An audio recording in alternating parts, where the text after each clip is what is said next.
जैसा कि आप तमाम दोस्तों के नॉलेज में है, पीटीआई को हर लिहाज से क्रश करने, उसको कॉर्नर करने और उसके साथ इलेक्शन प्रोसेस से आउट करने का हर हरबा और हर तरीका वारदात इस्तेमाल हो रही है।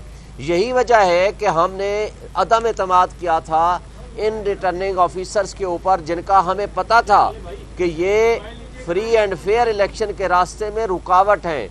इनका काम सिर्फ और सिर्फ पीटीआई को रास्ते से हटाना है। जब भी हमने अदालतों में गए थे और सुप्रीम कोर्ट में जो मैटर अभी सब जुडिस है, एक बात जो आपको वाजे करके देना चाहते हैं कि हमने अभी इलेक्शन कमीशन को दरख्वास्त दे दी है, वो सारा का सारा छापा है। और चंद एक मिसालें मैं आपके साथ शेयर करना। शौकत बसरा का केस, उसके लिए जो कल पेपर लेने गए लोग वकील समेत गिरफ्तार कर लिए गए, 1 घंटे बाद वकला को छोड़ा। दूसरा मैटर कर्नल आबिद महमूद खग्गा खानेवाल से, उसको गिरफ्तार कर लिया।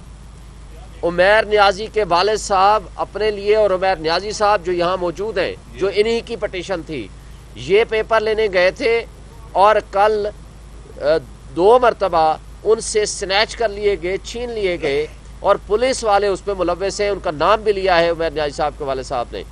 उसके साथ बन्नू से मलिक पख्तून यार खान, उनको जब पेपर लेने गए तो उनको गिरफ्तार कर लिया गया। इसी तरह हाफिज़ फरहत से पेपर छीन लिए गए। इसी तरह हसन नियाजी के कागजात जमा कराने के लिए जेल अथॉरिटीज़ ने उसको सिग्नेचर कराने से इनकार कर दिया। इसी तरह सनम जावेद, जो हमारी लेडी खातून जो 7 महीने से जेल में है, उसके वालिद साइन भी खबर है कि मेजर ताहिर सादिक और उनकी फैमिली के मेंबरान, उनके तस्दीक कुनिंदा और तायीद कुनिंदा, उनको गिरफ्तार कर लिया गया। इस तरह शेख वकास झंग से पे छापा मारा गया, उनके ऊपर 4 दीवारी की पामाली की। फिर हमारी लीडर है समयाल से फाखिर निशात गुमन, उसके घर में छापा मारा गया और जिस अंदाज से उनके यहाँ 4 दीवारी की पामाली हुई, तोड़ा गया, वो सब सामने है। बिलाल उमर बोदला है देबालपुर से, उनके साथ इसी तरह की ज्यादती हुई है। बल्कि आज के अखबार में आप पढ़ लेंगे तो जब पेपर जमा कराने लेने गए नॉमिनेशन फॉर्म्स, उसको पीटीआई का समझ के गिरफ्तार कर लिया गया। जब उसने कहा भाई मैं तो पीटीआई का नहीं हूँ, मैं तो पीपल्स पार्टी का हूँ, फिर उसको छोड़ दिया गया। ये है तर्ज अमल। ये इस पे मुझे एक छोटा सा लतीफ़ा याद आ रहा है।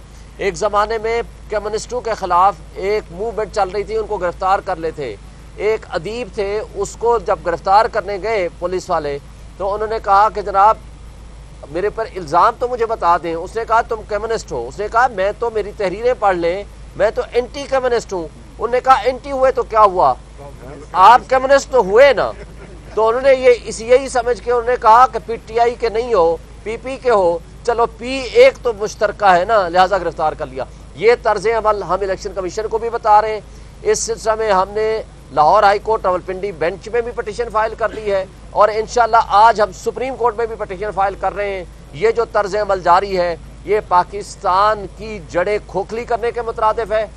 वाहिद फेडरेशन की अलामत है पीटीआई, उसको क्रश करना और उसको डिसमेंटल करने का मतलब है कि आप पाकिस्तान की रियासत की जड़ें खोखली कर रहे हैं और पाकिस्तान की इकाइयों को आप नुकसान पहुंचाना चाहते हैं। इन सब का नोटिस कंसर्न्ड फोरम को लेना चाहिए और इन आरओस को तब्दील होना चाहिए और कानून और कायदे के मुताबिक हर शहरी का हक है, हर पार्टी का हक है, उसको लेवल प्लेइंग फील्ड मिले और उसको पार्टिसिपेशन का मौका मिले। Thank you. 4 बजे इंशाल्लाह होगी।